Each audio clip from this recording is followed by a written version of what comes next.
horror incident about unseen entity or demon. So, this happened to me this year a few months ago. Around June. So, I was going to go to Deadwood SD by driving there from ND. I was going to go with my grandma and grandpa on my dad's side and my cousins and aunts on my dad's side as well. My mom didn't come with. So, it was finally the day and me and my mom drove to my grandma and grandpa's and it was all normal. So later that day I was in the back of my car, my grandma in the passenger seat and I was in the back. Not really important right now, but my phone had been broken for a long time before this trip, lines on my screen and colorful lines on my screen. Sometimes the screen would shut off and not turn on and that would scare me a little, but it would only turn off like that later into the trip. Back to the story. So, I had a blanket in the back, a pillow, and another thing I can't remember. It was around a 8 to 10 hour drive, so I would sleep for at least 1/3 of the drive there, and I'll just skip to the part we arrive. So we arrived, I slept around 5 hours on the drive, and I got out of the car, which was in the garage. Keep in mind this was a big luxurious rental house you could stay in for maybe 1 to 2 weeks. I was only going to stay there for 1 week toh. Once I got out of the car I was greeted with my older cousin, let's just call her G. So me and G we were really excited to see each other. We had only seen each other once before when I was really little. Anyways, a little later and she was staying in a room with 2 beds. She had the bed closest to the window. I took the bed closest to the TV. After a while, it was nighttime and we hung out in some other room and laid on the big bed in it. The people that last stayed there forgot to log out of Disney Plus, so we used that. She told me she was gonna re-watch some JoJo's Bizarre Adventure, and I decided to watch it with her. Starting from the very start, that's the reason why I'm a big JoJo fan now. I've watched all the currently animated parts. We watched up to the middle of Phantom Blood, and I fell asleep.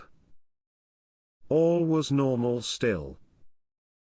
So maybe a couple days later, me, Grace, my other cousin let's call her, and some of my little cousins from Texas.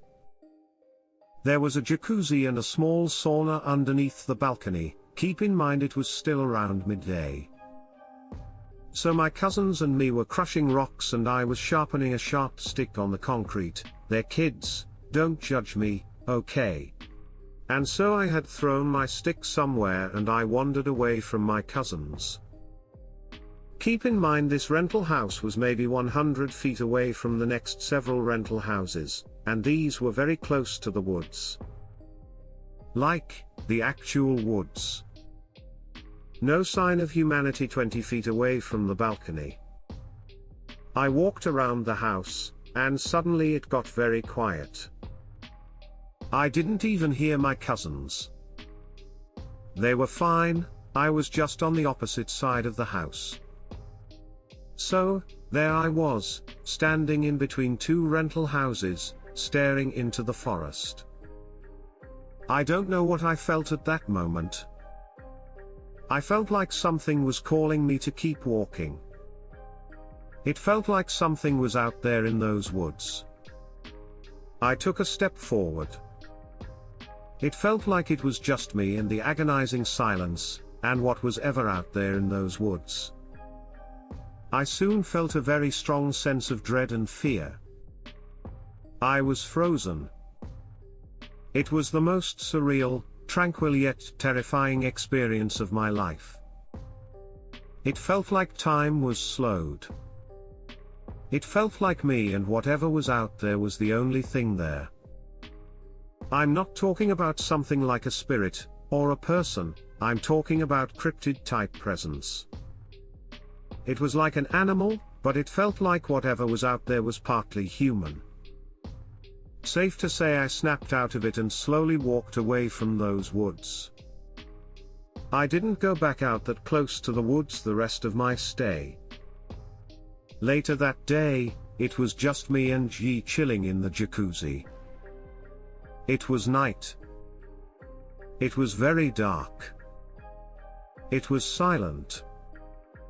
Only the small sound of the buzzing of the jacuzzi.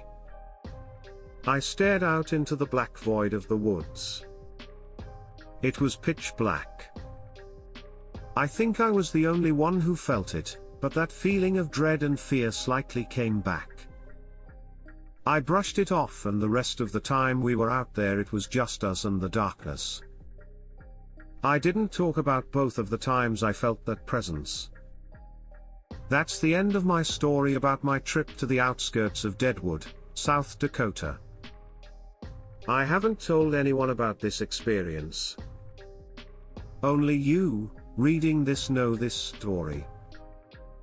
I haven't had an experience like that since then. It's my advice, if you ever visit, remember to be careful around the river and the forest, for the spirits there are hungry for fear. Always inquire about the house before move-in. Keep yourself and others safe from any type of scary activity. Thanks for watching. Please like, share and subscribe.